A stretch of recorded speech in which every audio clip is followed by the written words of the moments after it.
J'ai 31 ans, et cette histoire remonte à 2020, alors que j'avais 29 ans. Mon amie, appelons-la Stacy, m'a dit qu'elle avait une connaissance, que nous appellerons Brianne, qui cherchait quelqu'un pour garder son chien pendant qu'elle partait en vacances avec son mari en Californie. Stacy savait que je faisais du gardiennage de chiens sur une application appelée Rover, où l'on garde des chiens chez soi, les promène, etc. Je trouvais que c'était une opportunité parfaite car j'avais besoin d'argent.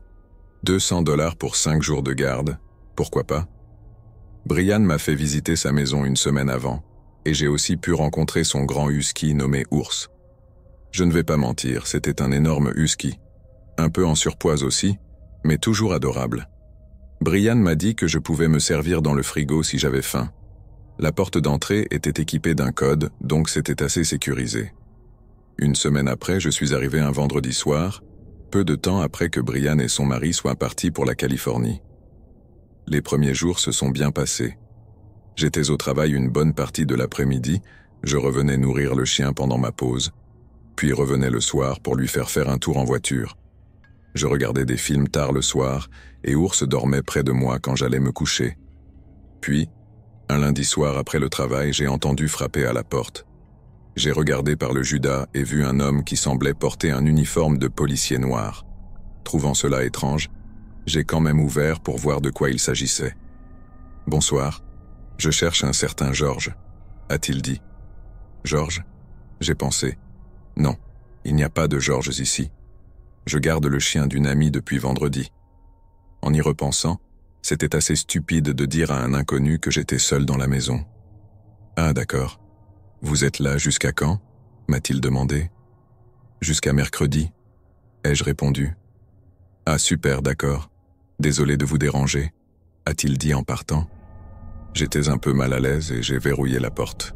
J'ai envoyé un message à Brianne pour lui raconter ce qui venait de se passer, et elle m'a simplement répondu de ne pas m'inquiéter. J'ai trouvé sa réaction un peu étrange. Les choses sont restées normales jusqu'au mercredi vers minuit. Je m'étais allongé pour dormir, mais j'avais constamment en tête de vérifier si la porte d'entrée était bien verrouillée. Je me suis levé pour la vérifier et heureusement, elle l'était, mais j'avais quand même une sensation étrange.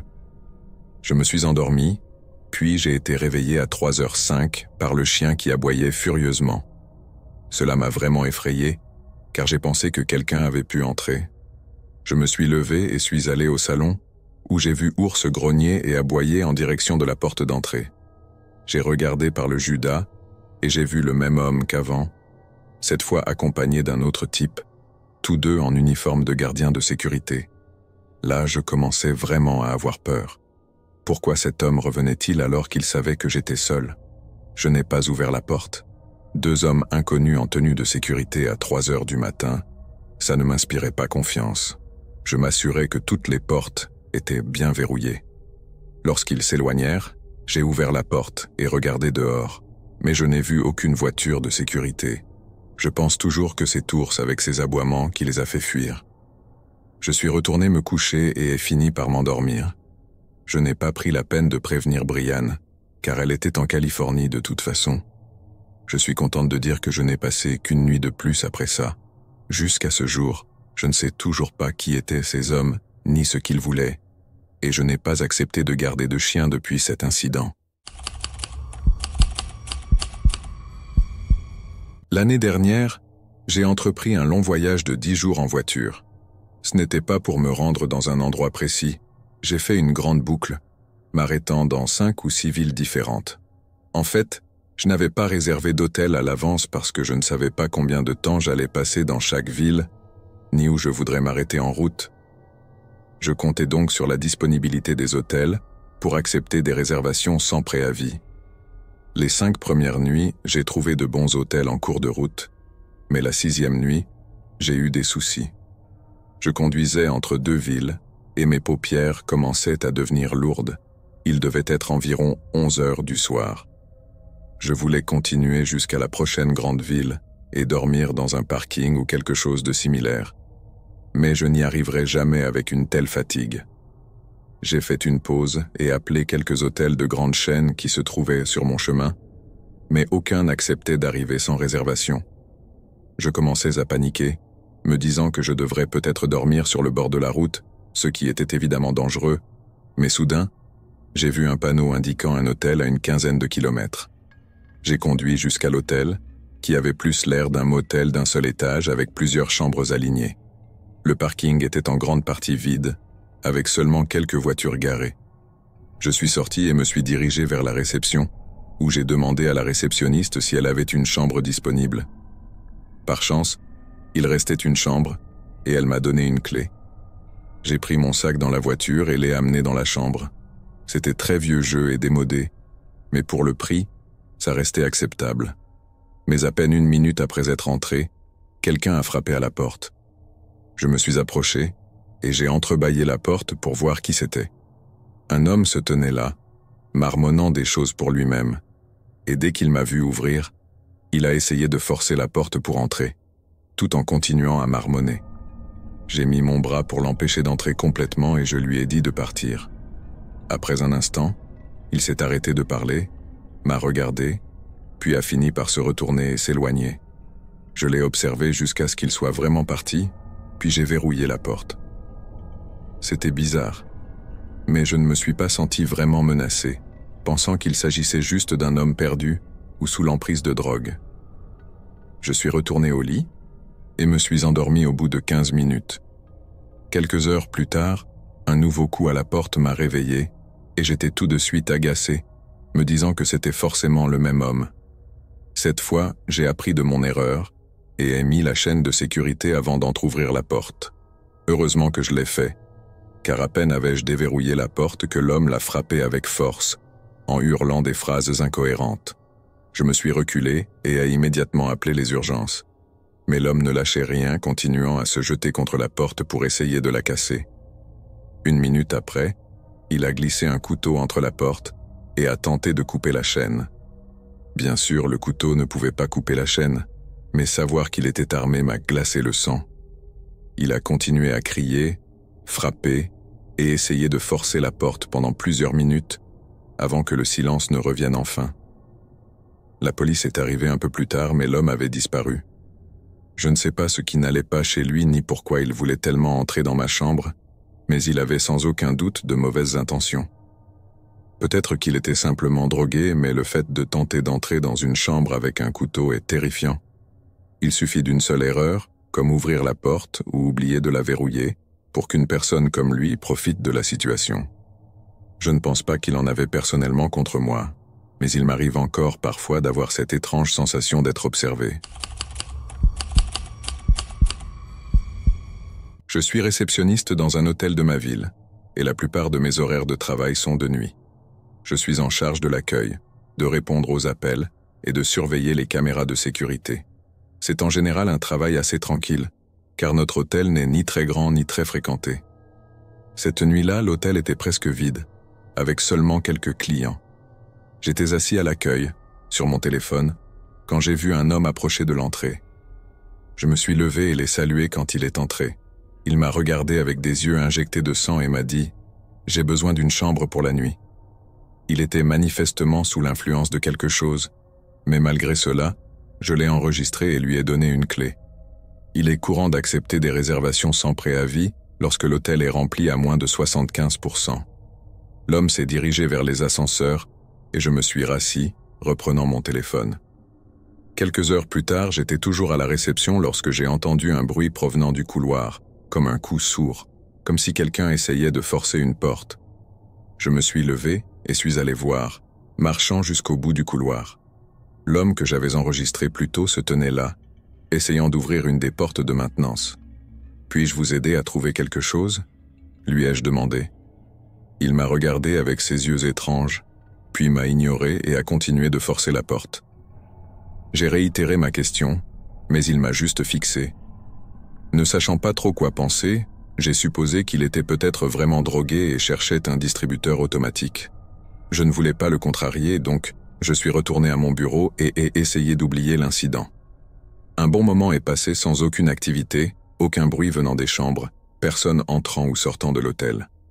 Il devait être environ 3 heures du matin quand j'ai décidé de faire une petite ronde au rez-de-chaussée pour rester éveillé et actif. Mais en revenant vers le couloir près de la réception, J'ai entendu un bruit soudain et très fort provenant de l'une des chambres. Je me suis arrêté pour écouter, puis suis monté au deuxième étage, d'où le bruit semblait provenir. Tout était devenu silencieux, ce qui m'a un peu rendu nerveux. En avançant dans le couloir, je n'entendais plus rien, mais en arrivant au bout, j'ai vu que la porte de l'une des chambres était ouverte. J'ai écouté quelques secondes avant de frapper doucement. Personne n'a répondu. J'ai jeté un œil prudemment à l'intérieur, sans savoir à quoi m'attendre. La chambre semblait vide. Je n'étais pas à l'aise à l'idée d'entrer complètement, alors je n'ai pas trop regardé autour de moi, mais j'étais presque sûr que personne ne s'y trouvait. J'ai fermé la porte et vérifié le numéro de la chambre. 112. C'était la chambre que j'avais attribuée à cet homme. Pourtant, je ne l'avais jamais vu sortir de l'hôtel. Je suis retourné rapidement à la réception et ai consulté les caméras de sécurité situées dans le hall et autour de l'hôtel, mais l'homme n'apparaissait nulle part. J'ai sursauté lorsque le téléphone de l'hôtel a sonné. C'était l'appel d'une des chambres. J'ai décroché. « Bonjour, comment puis-je vous aider ?» Une femme m'a expliqué qu'un homme avait frappé à sa porte en pleine nuit. Je me suis excusé et lui ai assuré que je m'en occuperais. En raccrochant, je commençais vraiment à me sentir nerveux. Je fis le tour du comptoir, mais avant même de pouvoir faire un pas, le téléphone a de nouveau sonné. Cette fois, c'était un autre client, d'une chambre différente, me disant qu'il avait vécu la même chose. Quelqu'un frappant à sa porte au milieu de la nuit. J'ai immédiatement appelé la police et suis resté près des portes d'entrée au cas où je devrais fuir rapidement. Heureusement, ils sont arrivés avant qu'il ne se passe autre chose. Mais ils n'ont pas trouvé l'homme. À la place, ils ont découvert une fenêtre brisée dans sa chambre, par laquelle il avait probablement sauté. Elle était pourtant au deuxième étage, et je ne sais pas comment il a réussi à fuir sans blessure grave. Plus tard, pendant que la police continuait de fouiller les lieux, ils ont reçu un rapport indiquant que la voiture avec laquelle il avait payé sa chambre avait été volée. Il reste flou de savoir quelles étaient ses intentions ou pourquoi il frappait aux portes des autres clients. Je suis reconnaissant qu'aucun d'eux n'ait ouvert la porte, car cette affaire aurait pu finir bien plus mal s'il l'avait fait. L'année dernière, j'ai gardé la maison d'une de mes meilleures amies. Elle avait quelques lézards et des poissons que je devais nourrir, en plus de nombreuses plantes à arroser. Elle partait pour un voyage d'affaires de 2 semaines, et j'avais accepté de m'occuper de tout en son absence.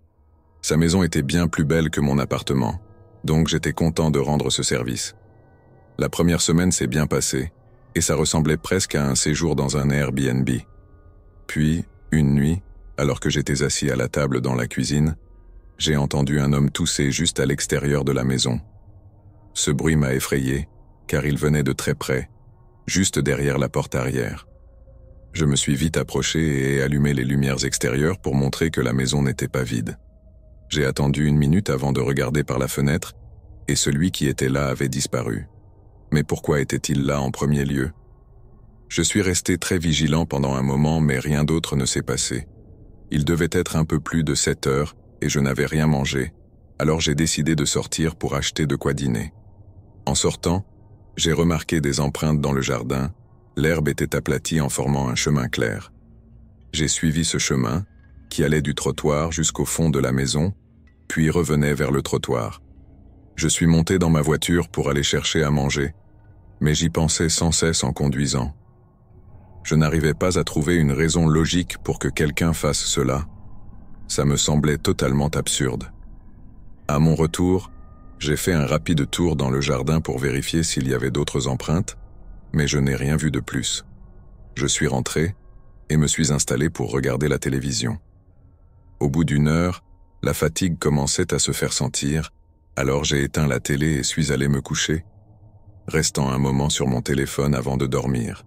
C'est là que j'ai entendu de nouveau quelqu'un dehors. La personne marchait dans le jardin devant la maison. Je l'écoutais s'approcher de la porte d'entrée puis contourner la maison jusqu'à la porte arrière. À ce moment-là, j'étais bien plus alerte en entendant la porte arrière bouger, comme si quelqu'un essayait de l'ouvrir. Je suis monté au sommet de l'escalier et ai allumé les lumières du rez-de-chaussée. Le bruit s'est arrêté. J'ai descendu quelques marches, puis me suis penché au-dessus de la rambarde pour voir la porte arrière. Personne. Et, pour une raison que je ne saurais expliquer, cela m'a terrifié encore plus. Quelques secondes plus tard, des éclats de verre ont volé dans le salon. J'ai entendu une vitre se briser. De là où je me tenais, je ne pouvais pas voir la fenêtre, mais j'ai immédiatement couru dans la chambre et m'y suis enfermé. J'ai entendu des pas entrer dans la maison, puis des bruits de verre écrasés sous des pas. À peine à l'intérieur, l'intrus a commencé à tout mettre sens dessus-dessous, comme s'il renversait, frappait et cassait tout ce qui se trouvait en bas. J'ai appelé la police, mais j'avais peur qu'il n'arrive pas à temps. Après une minute de destruction frénétique au rez-de-chaussée, l'intrus a gravi les escaliers et est entré dans une des chambres d'amis y faisant la même chose. Puis il est arrivé devant la porte de la chambre où je me cachais. Il a essayé de l'ouvrir, mais j'avais verrouillé la porte. Au lieu de partir, il a commencé à frapper quelque chose contre la porte pour essayer de la défoncer. Un panneau de la porte s'est presque détaché, lui permettant de passer la main et de l'ouvrir. L'homme est entré. Il portait un masque et un sweat à capuche, tenant une batte de baseball en métal. J'étais dans un coin de la chambre, retenant mes larmes tandis qu'il me fixait avec colère. Puis, sans même m'adresser un mot, il a commencé à frapper les murs et les meubles autour de moi, détruisant toute la pièce en un temps record. Il n'a jamais prêté attention à moi, se contentant de tout démolir. Ensuite, il est sorti en courant et passé dans la pièce voisine, puis a finalement redescendu les escaliers et quitté la maison. Je suis resté figé à cet endroit jusqu'à ce que la police arrive. Mon ami est revenu le lendemain pour gérer la situation. Pratiquement tout dans la maison avait été ravagé et détruit, mais rien n'avait été volé. La police a déclaré qu'il s'agissait presque certainement de quelqu'un qu'elle connaissait et qui avait quelque chose contre elle, mais elle ne voyait personne capable de lui faire ça. J'ai essayé de donner une description de l'homme, mais il était entièrement couvert, donc je n'ai pas pu aider beaucoup. La chose la plus effrayante, c'est que cet homme m'a totalement ignoré, comme s'il était absolument sûr que je ne représentais aucune menace pour lui. À ce jour, la personne en question n'est jamais revenue chez mon ami, et son motif reste toujours un mystère. Cela m'est arrivé l'année dernière. Je travaillais dans une station-service et je sais que c'est typique pour ce genre d'histoire, mais quand on y travaille, on ne s'attend jamais vraiment à ce qu'il se passe quelque chose. Cette nuit-là, il pleuvait dehors, pas trop fort mais assez pour rendre désagréable le fait de rester dehors sans abri. Par un temps pareil, il y a beaucoup moins de clients dans la boutique pour acheter des snacks ou payer leur essence en liquide, donc mon travail consistait surtout à être présent. Je faisais parfois le tour de la boutique pour me dégourdir les jambes et rester réveillé, mais la plupart du temps, j'étais sur mon téléphone. Alors que je regardais mon fil d'actualité sur les réseaux sociaux, j'ai soudain entendu un bruit étrange venant de l'extérieur, comme si quelqu'un tapait sur la porte en verre. J'ai levé les yeux de mon téléphone et vu une silhouette dehors, sous la pluie. C'était un homme, son visage caché par la capuche de son manteau. Je lui ai fait signe qu'il pouvait entrer, que la porte n'était pas fermée. Il n'a pas bougé et a continué de taper sur la porte comme s'il ne me voyait pas. Je suis allé ouvrir la porte et l'ai salué. Il ne m'a pas regardé, a simplement passé la porte et s'est dirigé vers le comptoir. La scène était presque comique dans ma tête, tant il semblait dans sa bulle. Je suis retourné derrière le comptoir et l'homme a demandé un paquet de cigarettes, a payé en liquide, puis est sorti. C'est à ce moment-là que j'ai remarqué qu'il n'y avait aucune voiture garée, ni devant la boutique, ni près des pompes à essence. L'homme a continué à marcher jusqu'à la route puis s'est éloigné le long du bas-côté sous la pluie, comme si de rien n'était. J'aurais été bien moins surpris s'il avait acheté un bidon d'essence, pensant que sa voiture était tombée en panne quelque part, mais il avait juste pris des cigarettes et était parti. Je n'avais rien d'autre à faire, alors j'ai passé l'heure suivante à repenser à cette scène étrange, sans réussir à tirer une conclusion sensée. Je me suis ensuite mis à réapprovisionner quelques rayons pour passer le temps. Pendant que je travaillais, j'ai de nouveau entendu quelqu'un taper à la porte. Je suis passé dans l'allée pour voir de qui il s'agissait, et j'ai aperçu le même homme dehors. Je me suis approché et ai ouvert la porte. « Tout va bien ?» lui ai-je demandé. Il n'a pas répondu. Je lui ai proposé d'emprunter le téléphone s'il avait besoin d'aide. « Plus loin sur la route ?» a-t-il dit. J'ai passé la tête dehors et tenté de regarder au loin, mais je n'ai rien vu. puis j'ai remarqué un bidon d'essence posé près d'une des pompes. Il l'a pointé du doigt et a dit « Aide ». J'ai alors compris qu'il ne devait pas bien parler anglais. Je lui ai répondu « D'accord » et je suis sorti vers la pompe avec lui. Il m'a tendu une carte de crédit et j'ai commencé à remplir le bidon. L'homme se tenait derrière moi, comme s'il essayait de rester hors de mon champ de vision, ce qui me rendait un peu mal à l'aise. Une fois le bidon plein, je le lui ai vite tendu et ai commencé à retourner vers la porte, mais l'homme m'a retenu par le bras.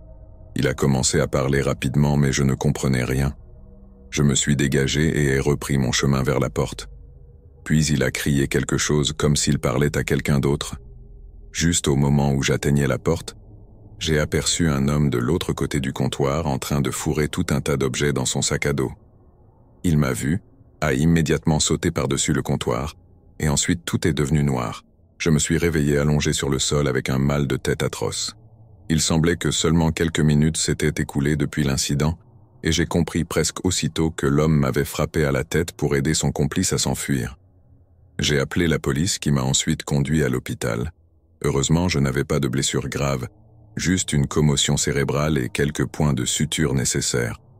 Le pire dans tout cela, c'est l'embarras que j'ai ressenti par la suite. J'avais l'impression d'avoir été manipulé si facilement et de les avoir laissés partir comme ça. Mais en toute honnêteté, je suis reconnaissant d'avoir perdu connaissance à cause du coup, car les enregistrements de la vidéosurveillance montraient que l'homme à l'intérieur tenait une arme. Si j'avais tenté de l'arrêter ou montré un signe de résistance, j'aurais pu être gravement blessé, ou même ne jamais me réveiller. J'ai déménagé dans une nouvelle maison qui venait d'être construite de l'autre côté de la région. Mon ancien propriétaire avait décidé de vendre sa maison, et à la fin de notre bail, il m'a donc demandé de partir. J'ai trouvé une autre maison à louer et j'étais vraiment enthousiaste à l'idée d'y emménager. Mais dès mon arrivée, j'ai remarqué mon voisin d'en face qui me fixait à plusieurs reprises, et ce, dès les premiers jours. C'était un homme d'âge moyen, mais il semblait ne jamais quitter sa maison. Au début, j'ai essayé de ne pas y prêter attention, pensant qu'il était simplement curieux de voir une nouvelle personne dans le quartier. Mais plus je le voyais, plus je sentais que quelque chose clochait chez lui. Il ne parlait à personne, ne souriait jamais et ne sortait jamais. Il restait simplement chez lui, à observer. Je l'apercevais par moments à travers ma fenêtre, le voyant parfois debout dans son allée à des heures bizarres de la nuit, ce qui commençait à sérieusement me mettre mal à l'aise. Une nuit, alors que je m'apprêtais à me coucher, j'ai entendu un bruit étrange dehors, comme un grattement, comme si quelqu'un traînait un objet lourd sur le sol. J'ai jeté un coup d'œil par la fenêtre et j'ai vu mon voisin traînant ce qui ressemblait à une grande échelle sur sa pelouse. Il était très tard, et je ne comprenais pas pourquoi il aurait besoin de faire des travaux chez lui à cette heure-là. J'ai essayé de me dire que je devenais paranoïaque, peut-être parce que j'étais dans un nouvel endroit, entouré de nouvelles personnes, mais je n'arrivais pas à me débarrasser de cette sensation d'inquiétude. Le lendemain matin, je l'ai encore vu dehors, cette fois debout au bout de mon allée, me fixant à travers ma fenêtre. J'ai tiré les rideaux et tenté de l'ignorer, mais son regard insistant m'a glacé le sang. Le fait qu'il se trouve si près de mon allée me mettait également mal à l'aise. J'ai donc rapidement sauté dans ma voiture et quitté mon garage. Il était alors retourné dans sa propre cour, mais il me regardait partir. Les choses se sont aggravées. Une nuit, alors que j'étais au lit, j'ai clairement entendu quelqu'un marcher dans l'herbe, dans mon jardin, pourtant clôturé. Je me suis levé pour regarder par la fenêtre, mais les bruits de pas se sont arrêtés. J'ai attendu dans mon lit pendant peut-être une demi-heure sans entendre d'autres bruits. Pour être sûr, je me suis relevé pour vérifier une dernière fois par la fenêtre et, au fond du jardin, j'ai vu une silhouette. Il était difficile de bien distinguer la personne à cause de l'obscurité, mais il y avait bel et bien quelqu'un qui me regardait. J'ai reculé et appelé la police, mais l'homme était parti avant leur arrivée. Je leur ai parlé de mon voisin étrange, mais ils m'ont répondu qu'il n'y avait aucune preuve de quelque acte répréhensible que ce soit et que mon voisin n'avait jamais eu de problèmes avec la loi. En gros, ils ne pouvaient rien faire pour moi à moins qu'il se passe quelque chose de plus grave. J'ai donc commencé à prendre des précautions, verrouillant toutes mes portes et fenêtres et évitant de sortir le plus possible, mais malgré cela, je ne me sentais pas vraiment en sécurité. Cela faisait presque 2 semaines que j'avais emménagé dans cette nouvelle maison et je commençais même à envisager de rompre le bail. Puis un soir, je suis rentré tard du travail et je suis allé directement me coucher. En pleine nuit, j'ai été réveillé par un bruit sourd contre le mur extérieur de ma chambre, qui se trouvait au 2e étage de la maison. Je me suis lentement levé, le cœur battant, et j'ai tiré les rideaux. J'ai reculé d'un bond en hurlant, en voyant le visage de mon voisin à quelques centimètres de ma fenêtre. Il était debout sur une échelle, essayant de regarder dans ma chambre. Il est descendu rapidement et a pris la fuite. J'ai de nouveau appelé la police et quelques minutes plus tard, ils l'ont intercepté alors qu'il essayait de ranger l'échelle. Bien qu'il n'ait rien avoué, il était clair ce qu'il essayait de faire. Les jours suivants, un autre voisin est venu me parler, m'expliquant qu'il avait eu des expériences étranges avec cet homme aussi. Il m'a raconté qu'un jour, en rentrant du travail, il l'avait vu en train de regarder par ses fenêtres. Une partie de moi se demande si tout cela aurait pu être évité, si quelqu'un avait signalé ce comportement étrange plus tôt. Quoi qu'il en soit, c'est maintenant derrière moi. Il y a environ 3 ans, j'ai passé un week-end dans un Airbnb, sans occasion particulière, juste pour m'éloigner du travail et me reposer. Ce Airbnb était un chalet situé à environ 4 heures de route de ma ville natale, à l'écart du monde, avec seulement 3 ou 4 autres chalets dans un rayon de 2 kilomètres autour, et la forêt s'étendait juste derrière. C'était exactement ce que je recherchais, et j'étais très enthousiaste à mon arrivée tôt le matin. J'ai pris le temps d'explorer la propriété et de profiter de certaines fonctionnalités intéressantes. Dans l'après-midi, je me suis installé dehors sur la terrasse arrière, assis dans une de ces chaises suspendues. En regardant au loin, j'ai aperçu un homme qui marchait dans la forêt. Il avait l'air d'un homme ordinaire, et j'ai supposé qu'il séjournait probablement dans l'un des autres chalets.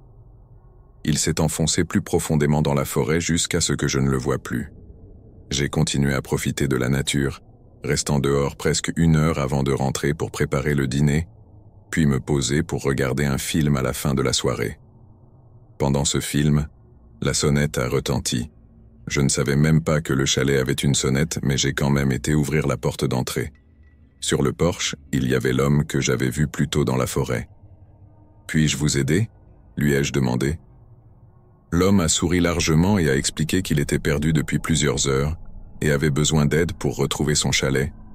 J'ai hésité un instant, sentant qu'il y avait quelque chose d'étrange chez lui, mais sans réussir à comprendre quoi.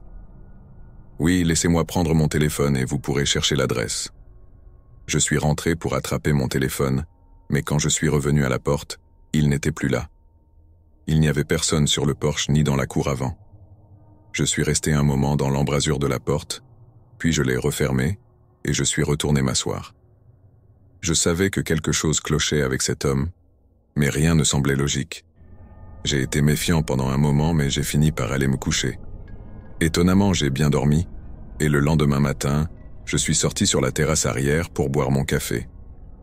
10 minutes plus tard, à ma grande surprise, j'ai aperçu cet homme de la veille marchant dans la forêt, exactement au même endroit que précédemment, comme s'il suivait le même chemin. Une chose était désormais claire, il n'était certainement pas perdu. Mais alors, pourquoi était-il venu jusqu'à mon chalet? Après l'avoir observé un moment, je suis rentré pour appeler un ami et lui raconter cette étrange situation. Cela m'a rassuré d'en parler et de partager ma confusion. Mais alors que nous discutions, j'ai entendu quelque chose qui m'a glacé le sang. La sonnette. J'ai vite murmuré à mon ami ce qui se passait, gardant la ligne ouverte pendant que j'allais répondre à la porte. « Vous avez besoin de quelque chose ?» lui ai-je demandé. L'homme a souri et a répété exactement la même chose qu'il avait dite la veille, qu'il était perdu et avait besoin d'aide pour retrouver son chemin. Je l'ai regardé, agacé et confus. Puis il a ajouté « Pourriez-vous prendre votre téléphone et chercher l'adresse ?» Mon sang s'est glacé quand il a prononcé ces mots. J'ai claqué la porte et ai rapidement expliqué la situation à mon ami, qui m'a dit de quitter l'endroit immédiatement. J'ai approuvé et j'ai commencé à rassembler mes affaires. Avant de sortir, j'ai vérifié par le Judas que l'homme n'était plus là. J'ai chargé mes sacs dans la voiture, me suis assis au volant et ai commencé à reculer. Alors que je m'éloignais, j'ai vu l'homme, debout derrière la fenêtre avant, à l'intérieur du chalet, regardant ma voiture partir.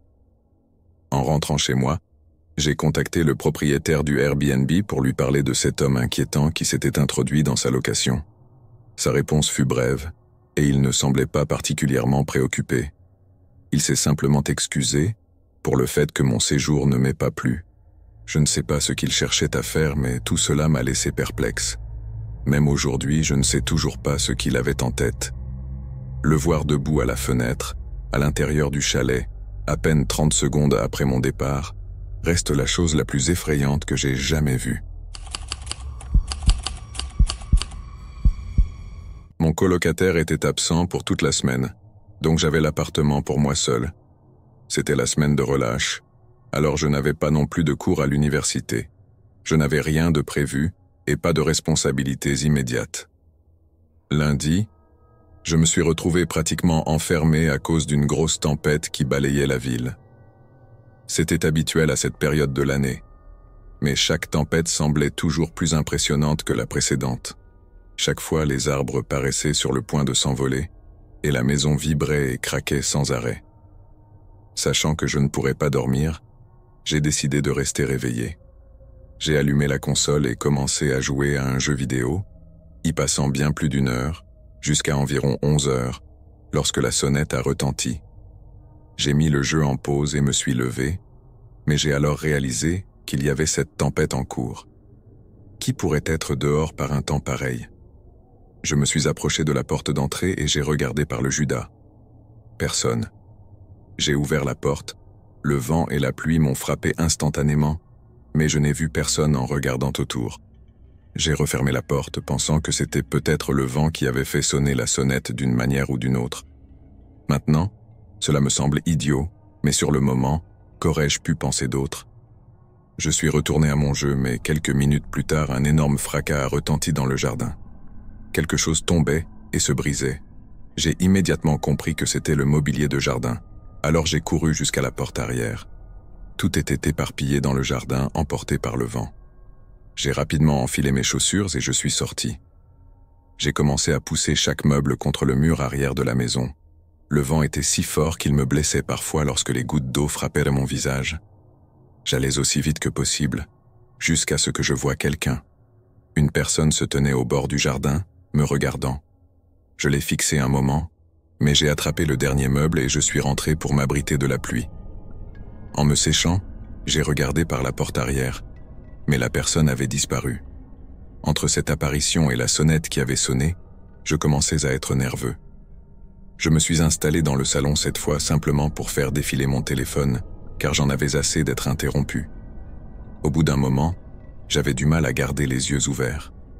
J'ai pris une couverture et me suis allongé sur le canapé, sans envie de monter à l'étage, où la tempête faisait encore plus de bruit. Finalement, je me suis endormi. Quelques heures plus tard, alors qu'il faisait encore nuit, un coup de vent violent m'a réveillé en secouant la maison. J'ai tiré la couverture de côté et me suis redressé, posant mes pieds par terre, prêt à vérifier si les meubles à l'extérieur étaient toujours en place. Mais à peine avais-je posé les pieds sur le sol qu'ils étaient trempés. Cela m'a instantanément réveillé. J'ai baissé les yeux et vu une flaque d'eau juste à côté du canapé, puis une autre, et encore une autre, formant une ligne à travers le sol. Dans les flaques, on pouvait distinguer des empreintes de chaussures boueuses. Le cœur battant, je me suis reculé dans un coin de la pièce. Après 1 minute à n'entendre que le vent dehors, j'ai suivi lentement la trace des empreintes. Elles menaient à travers toute la maison en haut et en bas, mais il était clair qu'elles entraient par la porte arrière, que j'avais négligé de verrouiller en me précipitant pour rentrer de la pluie. J'ai verrouillé la porte arrière et sorti mon téléphone pour appeler les urgences, mais une pensée m'a soudain traversé l'esprit. Et s'ils étaient encore dans la maison?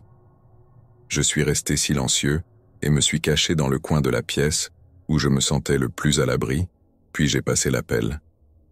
J'ai attendu en silence l'arrivée des policiers. Quand ils sont arrivés, ils ont examiné les lieux, trouvant tout ce que j'avais vu, mais rien de plus. Ils m'ont expliqué qu'il s'agissait probablement d'une tentative d'intimidation, car rien n'avait été volé et ils semblaient s'être focalisés uniquement sur ma maison. Cependant, la personne était venue jusqu'à moi pendant que je dormais, apparemment sans rien faire d'autre que de me regarder. C'est incroyablement troublant, d'autant plus qu'ils auraient pu faire quelque chose s'ils en avaient eu l'intention. Après réflexion, j'ai fini par penser que cette personne venait en fait pour mon colocataire. En voyant que j'étais là, elle aurait simplement observé les lieux et serait partie sans rien faire. Donc, si c'était vraiment une attaque ciblée et que mon colocataire avait été là, je pense que les choses auraient pu tourner bien plus mal. J'ai 29 ans et je vis près des Appalaches dans la région sud-ouest de la Virginie. Cela fait des années que je pars en randonnée et en camping, explorant différents sentiers à travers les montagnes environnantes. Mon meilleur ami, qui habitait à quelques kilomètres de chez moi, m'accompagnait souvent lors de ces excursions. En général, nous planifions un grand itinéraire chaque automne, un circuit de randonnée et de camping qui pouvait durer de quelques jours à une semaine entière. En 2019, nous avions prévu de suivre un sentier à travers la chaîne montagneuse jusqu'à un petit lac au sommet. Mais quelques jours avant le départ, mon ami a dû annuler à cause d'une urgence professionnelle. J'avais déjà pris toute la semaine de congé et préparé mes affaires, alors j'ai décidé de partir seul. Lundi matin, j'ai pris la route pour rejoindre le début du sentier et entamer mon parcours. Ce n'était pas un sentier récréatif habituel comme ceux qu'on peut faire en 4 heures. Ces sentiers de randonnée nécessitent l'utilisation de cartes, boussoles et points de repère pour naviguer, car les chemins ne sont pas balisés. Habituellement, il y a un grand repère au loin, comme une formation rocheuse spécifique qu'on rejoint, puis de là on repère le prochain point de repère, et ainsi de suite. J'ai passé les 2 premiers jours à marcher vers une crête dans les montagnes. La nuit est tombée au cours de la 2e journée, alors j'ai monté mon campement à plusieurs heures de la crête. J'ai installé la tente, allumé un feu et réchauffé un peu de nourriture que j'avais emportée. Le soleil s'était déjà couché, il devait être environ 8 heures quand je me suis allongé dans ma tente pour me reposer et lire un peu. J'avais laissé le feu allumé, prévoyant de l'éteindre avant de dormir. 20 minutes après avoir commencé à lire, et en écoutant les crépitements du feu, j'ai entendu le bruit distinct d'un bâton qui craquait juste derrière ma tente. J'ai sursauté, pensant d'abord à un ours noir, peut-être attiré par l'odeur de la nourriture que j'avais préparée. Je n'ai entendu aucun autre bruit, alors je suis sorti de la tente, lampe de poche à la main, pour scruter la lisière des arbres derrière. Rien.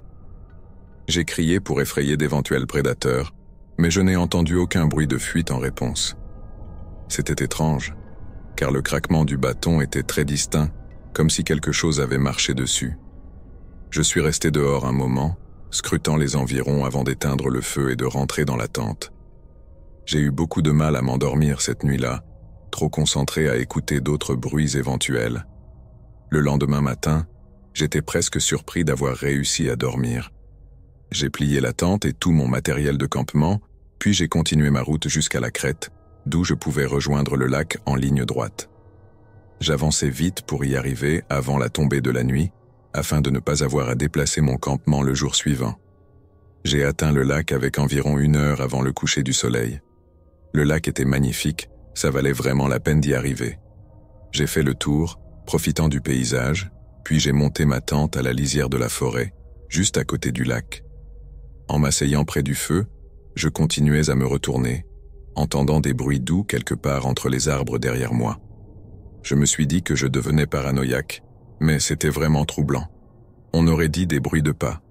Pourtant, je savais que personne d'autre ne pouvait être ici, sinon j'aurais vu leur tente en faisant le tour du lac. Il faisait trop sombre pour distinguer quoi que ce soit au-delà de quelques mètres, alors chercher autour de moi n'était plus une option. 1 heure plus tard, je suis entré dans la tente et me suis allongé. Toutes les quelques minutes, j'entendais de nouveau des bruits de pas, juste assez discrets pour que je ne puisse pas être sûr de ce que c'était. Finalement, j'étais tellement fatigué que je me suis endormi. Peut-être 1 heure après, je me suis réveillé en sursaut en entendant quelqu'un s'éloigner en courant de ma tente. J'ai bondi, attrapant ma lampe de poche et sortant précipitamment de la tente, éclairant dans la direction des pas. J'ai aperçu une silhouette s'éloigner, son dos nu se dessinant à la lumière dans la distance. Mon cœur battait à toute allure. En baissant les yeux, j'ai vu des empreintes autour de ma tente, comme si quelqu'un avait tourné autour. En inspectant le campement, j'ai essayé de rallumer le feu le plus vite possible pour mieux voir. J'étais terrifié. Je n'avais nulle part où aller et personne pour m'aider. J'ai veillé toute la nuit près du feu, jetant des regards autour de moi, mais je n'ai rien vu ni entendu de plus. Au matin, j'ai pris quelques photos du lac, puis j'ai commencé à redescendre. J'avais initialement prévu de rester une journée supplémentaire, mais je ne me sentais plus en sécurité, avec cette impression constante d'être suivi. Heureusement, j'ai pu rentrer sans autre incident, mais en route, j'ai commencé à remarquer que certaines petites choses avaient disparu de mon sac, des provisions, quelques outils, etc. Pourtant, j'avais mon sac avec moi en permanence. Aujourd'hui encore, je me demande si la personne qui était dehors, près de ma tente, cette nuit-là, avait en fait fouillé dans mon sac pendant que je dormais. Rien que d'y penser, j'en ai encore des frissons dans tout le corps. Il y a quelques années, j'ai emménagé dans une nouvelle maison que je venais de louer. La première semaine s'est écoulée sans aucun problème. J'ai pris le temps de déballer mes affaires, d'acheter de nouveaux meubles et d'organiser les lieux à mon goût. La raison principale de ce déménagement était mon nouveau travail à domicile. J'avais donc besoin d'un endroit calme. La maison, loin de tout, offrait l'environnement paisible idéal. Un matin, après avoir préparé le petit déjeuner et m'être installé pour travailler, j'ai entendu frapper à la porte d'entrée. En ouvrant, j'ai trouvé mon propriétaire, tout sourire, me demandant comment je me sentais. « Oui, ça va, merci », ai-je répondu, un peu perplexe quant à sa visite imprévue. Il a essayé de discuter quelques minutes, disant qu'il voulait juste voir comment tout se passait, puis il est parti. J'ai trouvé cela bizarre. Il aurait pu simplement m'envoyer un message au lieu de venir sans prévenir. Le reste de la journée s'est déroulé normalement, et j'ai fini par oublier l'incident. Après le dîner, je suis sorti faire une promenade autour de mon quartier. Les maisons des voisins étaient assez espacées, et je n'avais pas encore eu l'occasion de voir les autres résidences. J'ai marché pendant une demi-heure, puis j'ai rebroussé chemin. En tournant le coin pour rejoindre ma rue, j'ai aperçu une voiture garée sur le bord de la route. Elle n'était pas garée directement devant chez moi, mais il n'y avait aucune autre maison à proximité. En m'approchant, j'ai réalisé que c'était la même voiture que celle de mon propriétaire, celle qu'il avait dans l'allée quand il m'a fait visiter la maison, mais il n'y avait personne à l'intérieur. Je me suis empressé de rentrer et jeter un coup d'œil par la fenêtre pour voir s'il était dans le jardin, mais je ne l'ai vu nulle part. Je n'étais pas vraiment effrayé, mais je trouvais la situation bizarre et gênante. Après un moment, j'ai cessé de surveiller, n'apercevant toujours rien. Environ 1 heure plus tard, un nouveau coup a retenti à la porte. En regardant par le Judas, j'ai vu que c'était encore mon propriétaire. J'ai soupiré d'agacement et ouvert la porte. Il souriait toujours et me demandait encore comment j'allais. « Oui, ça va, merci », ai-je répondu, ajoutant poliment. « Mais pourriez-vous, s'il vous plaît, me prévenir la prochaine fois que vous passez ?» Il s'est excusé, expliquant qu'il voulait juste s'assurer que j'étais bien installé. J'ai souri en lui disant que j'avais du travail et que je devais y retourner, puis j'ai fermé la porte. Il y avait quelque chose de vraiment dérangeant dans son attitude, son regard et la façon dont il me parlait. Visiblement, cet homme ne comprenait pas vraiment les limites sociales. Cette nuit-là, je me suis couché en pensant à la meilleure façon de lui dire que je souhaitais être laissé tranquille. Bien sûr, c'était son bien, mais il y a des règles à suivre quand on loue une propriété. Je me suis endormi sans avoir trouvé de solution, mais j'ai été réveillé un peu plus tard dans la nuit. Il était bien après minuit quand un coup à la porte m'a fait sortir du lit. J'ai allumé les lumières et descendu les escaliers en me disant que si c'était encore lui, j'allais vraiment perdre patience.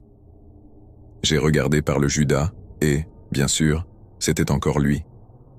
J'ai ouvert la porte brusquement et dit fermement « Que faites-vous ici ? Vous ne pouvez pas être ici à cette heure, vous devez partir. » C'est alors que j'ai remarqué qu'il tenait un sac de sport. Il m'a expliqué qu'il devait faire une réparation urgente sur les tuyaux dans le sous-sol et que son téléphone lui avait envoyé une alerte pour une légère fuite de gaz. Or, aucune alarme ne s'était déclenchée dans la maison, ce qui rendait cela très suspect. Je lui ai répondu que j'appellerais quelqu'un le matin, puis ai tenté de refermer la porte. Soudain, il a forcé la porte avec son corps, comme s'il ne réalisait pas que je voulais la fermer. Je me suis figé, ne sachant plus quoi dire ni faire. Il m'a regardé, debout dans l'entrée de ma maison, et a souri. « Ça ne prendra qu'une minute », a-t-il dit. Il a posé son sac de sport et m'a demandé de le suivre pour qu'il puisse me montrer le problème avec le tuyau. Il a ouvert la porte du sous-sol et a commencé à descendre. Je l'ai suivi sur quelques marches, puis j'ai pensé à quelque chose.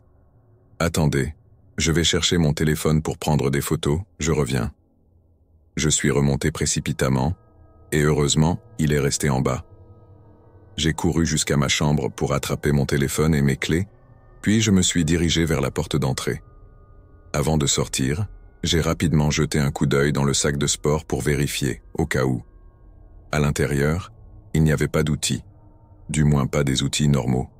Je ne savais pas ce qu'étaient ces objets, mais je n'avais pas le temps de comprendre. J'ai entendu ses pas remontant les escaliers, alors que je me précipitais hors de la maison pour monter dans ma voiture et partir. En route, j'ai appelé la police et me suis garé dans un parking à proximité. Ce qui s'est passé ensuite me hante encore aujourd'hui. Mon propriétaire était toujours sur place quand les policiers sont arrivés, mais le sac de sport qu'il avait avec lui avait disparu. Ils ne l'ont jamais retrouvé. À la fin, tout ce que j'ai pu obtenir, c'est de pouvoir déménager sans payer de frais de résiliation du bail. Ses visites imprévues et son comportement dérangeant ou même le fait qu'il se soit invité chez moi ne suffisaient tout pas pour qu'il subisse des conséquences. Évidemment, j'ai accepté l'accord et ai déménagé tout de suite. Mais au fond de moi, je sais qu'il est quelque part dehors et qu'il fait probablement à quelqu'un d'autre ce qu'il comptait me faire à moi. Et je ne peux rien faire pour l'arrêter.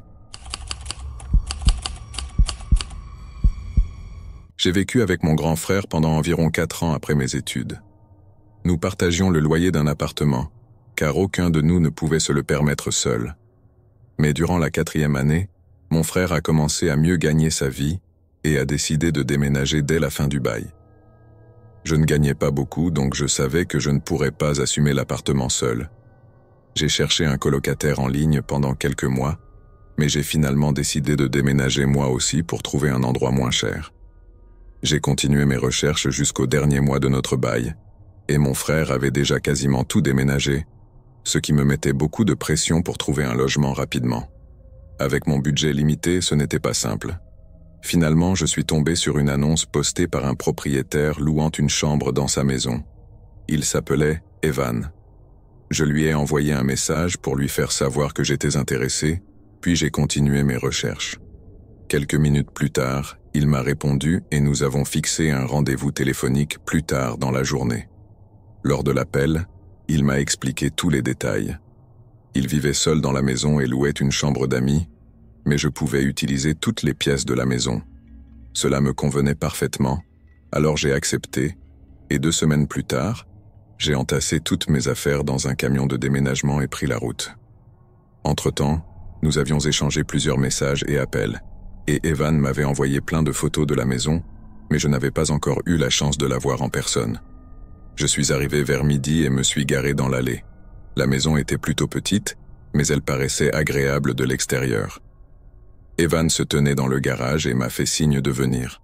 Il m'a fait une visite rapide, puis m'a aidé à décharger toutes mes affaires dans ma chambre. Evan semblait être un homme normal, d'une 30aine d'années, donc presque 10 ans de plus que moi, mais cela ne me dérangeait pas.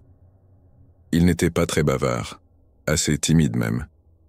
Une fois le déménagement terminé, j'ai rendu le camion et pris un Uber pour revenir à la maison. Il devait être presque 8 heures du soir, et j'étais épuisé. Evan était dans le salon, regardant la télé, donc je lui ai dit que j'allais me coucher tôt. Dans l'ensemble, l'endroit semblait bien et j'étais content de mon choix. J'ai déballé un peu, puis monté mon lit, et vers 9 heures, j'étais enfin prêt à dormir. Je me suis approché de la porte pour la verrouiller avant d'éteindre les lumières, mais en tendant la main, J'ai remarqué que la serrure se trouvait à l'extérieur de la porte et non à l'intérieur. Confus, j'ai ouvert la porte et suis allé demander à Evan pourquoi la serrure était du côté extérieur. Il a eu l'air surpris et m'a dit qu'il n'avait jamais remarqué, mais qu'il inverserait la serrure le lendemain.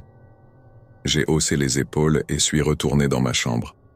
J'étais fatigué et pas trop inquiet, même si c'était étrange.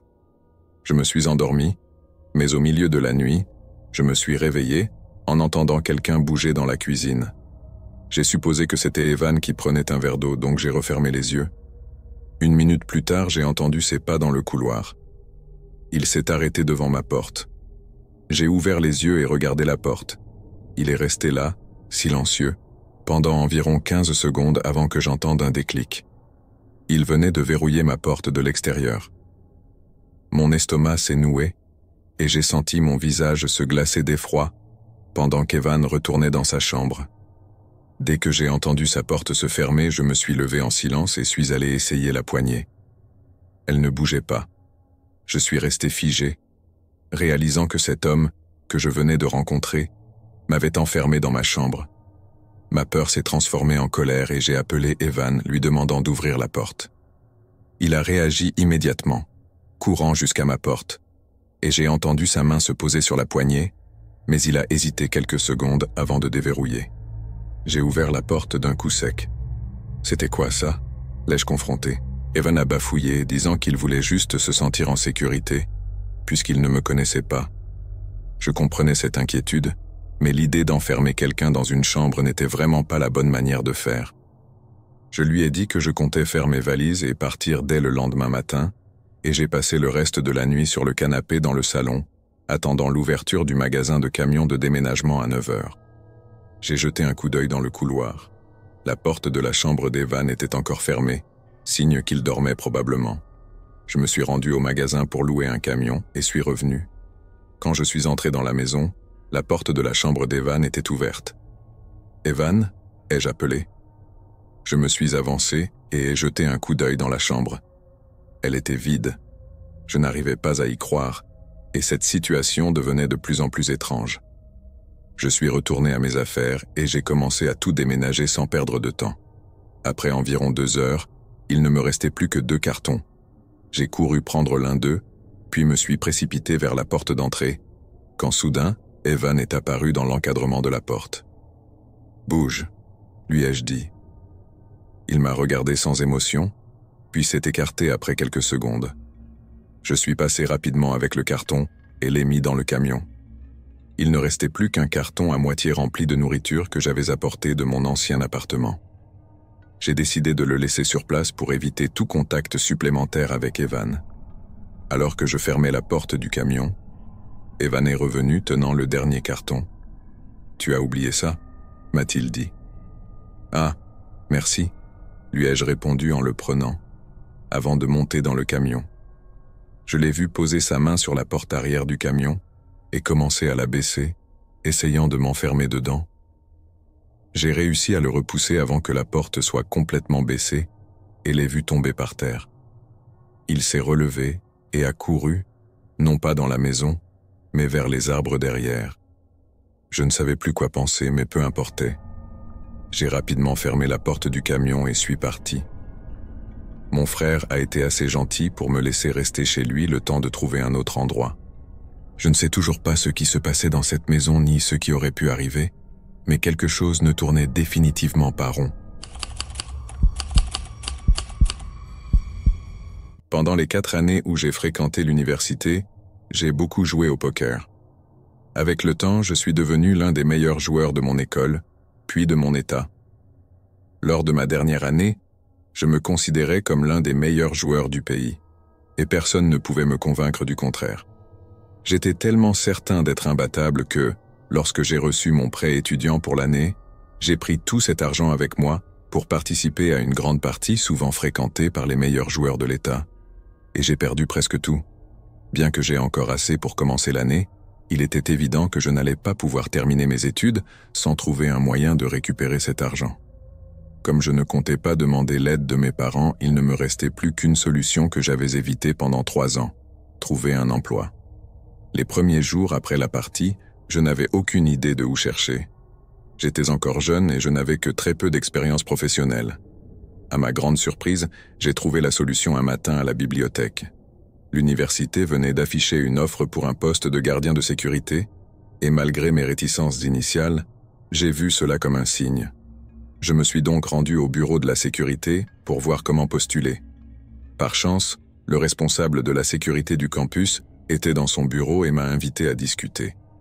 Naturellement, il hésitait à embaucher un étudiant, mais j'ai fait de mon mieux pour lui montrer à quel point j'étais désespéré. Après plus d'1 heure de discussion, j'avais un travail. Enfin, pas encore. Il me restait à découvrir comment être un gardien de sécurité.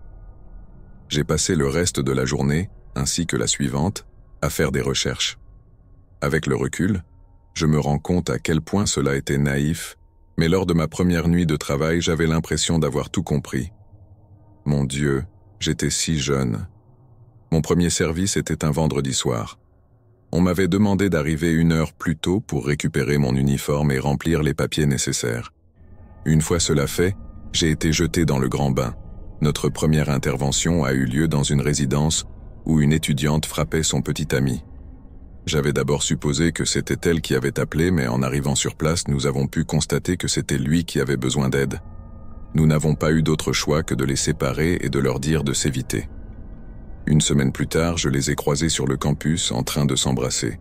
Apparemment, il lui avait pardonné. À peine le temps de respirer, et nous recevions un autre appel. Tout ce que nous savions à ce moment-là, c'est qu'il y avait une dispute à l'extérieur d'une fraternité juste en dehors du campus. Bien que la maison ne soit pas sur le campus, elle faisait partie de notre juridiction. À notre arrivée, il était évident que personne n'était heureux de nous voir.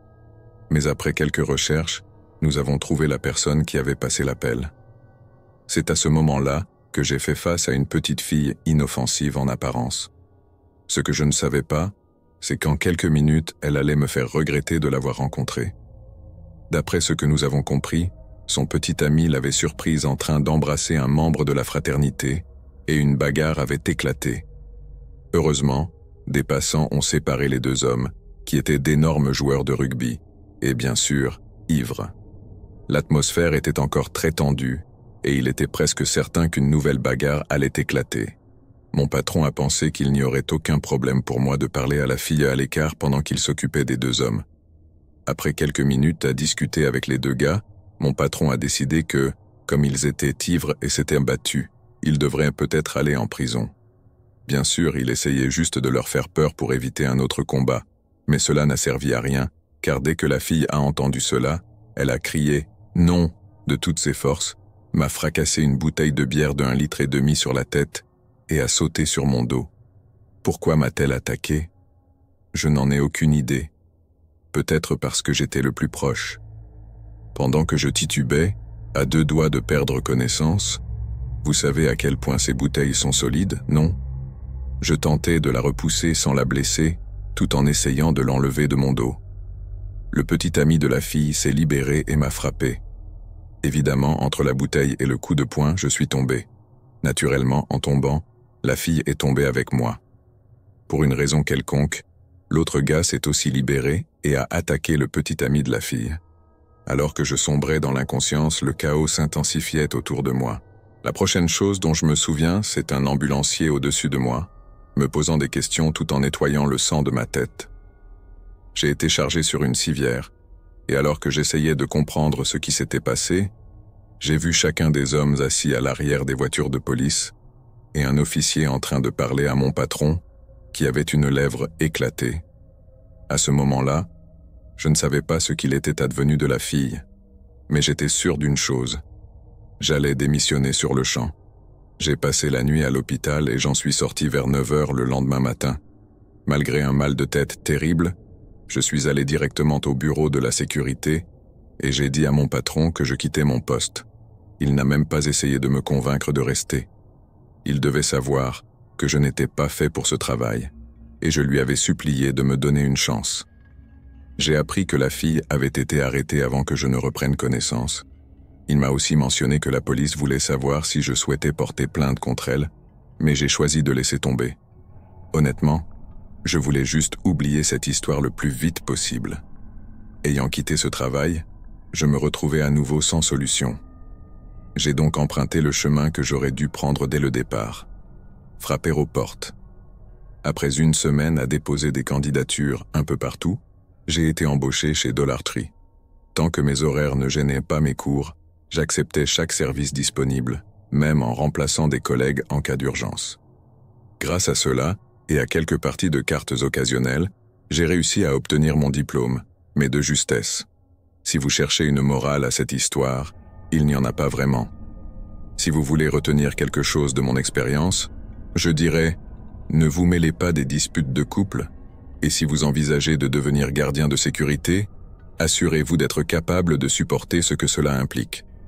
Contrairement à ce que beaucoup d'Américains pensent, c'est un travail difficile, et je respecte ceux qui l'exercent.